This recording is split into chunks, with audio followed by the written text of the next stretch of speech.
মোঘল আমল থেকে শুরু করে ২০ শতকের মাঝামাঝি পর্যন্ত পুরান ঢাকার ঈদ ছিল ঐতিহ্যের ধারক। প্রযুক্তির ছোঁয়ায় আজ অনেক কিছু পাল্টালেও সেই সোনালী দিনগুলোর স্মৃতি আজও স্মরণীয়। চাঁদ দেখার সাথে সাথে কামান দেগে ঈদের ঘোষণা দেওয়া হতো আদিকালে। সেকালে ঈদের পোশাক মানেই ছিল দর্জি বা খলিফাদের হাতের জাদু। জিন্দা বাহারের বিখ্যাত দর্জিরা মানুষের চেহারা দেখেই নিখুঁত মাপে শেরওয়ানি সেলাই করতে পারতেন। ২০ শতকের শুরুর দিকে পুরুষরা ধুতি পরে ঈদের নামাজে যেতেন, যা পরবর্তীতে লুঙ্গি ও আদ্দি কাপড়ের পাঞ্জাবিতে রূপান্তরিত হয়। চাঁদ রাতে পুরান ঢাকার অন্দর মহলে চলত উৎসব। বাঁশের টুকরি মাথায় নিয়ে চুড়িওয়ালিরা বাড়ি বাড়ি যেতেন। রঙিন কাচের চুড়ি আর হাতের বাটা মেহেদির রঙে সাজতেন নারীরা। ঢাকার চুড়িহাটটা ছিল এসব চুড়ির প্রধান যোগানদাতা।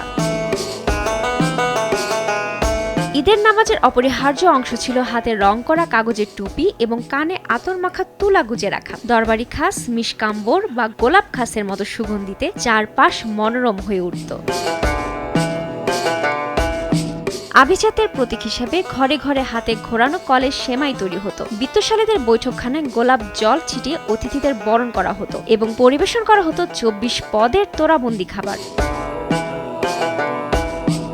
পুরান ঢাকার অনন্য বৈশিষ্ট্য ছিল ঈদ মিছিল। হিন্দু মুসলিম নির্বিশেষে সবাই এতে অংশ নিত। চকবাজার ছিল ঈদ মেলার প্রাণকেন্দ্র। এছাড়া বিকেলে আরমানিটোলা বা নবাব বাড়ির ছাদে চলত জম্পেশ ঘুড়ি ওড়ানোর প্রতিযোগিতা। ৬০-এর দশকে সিনেমা হলে গিয়ে ছবি দেখা ছিল বিনোদনের প্রধান অনুষঙ্গ।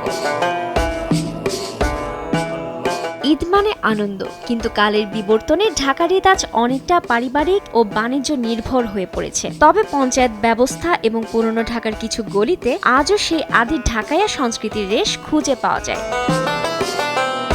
রুবায়া তানজুম, দেশ টিভি।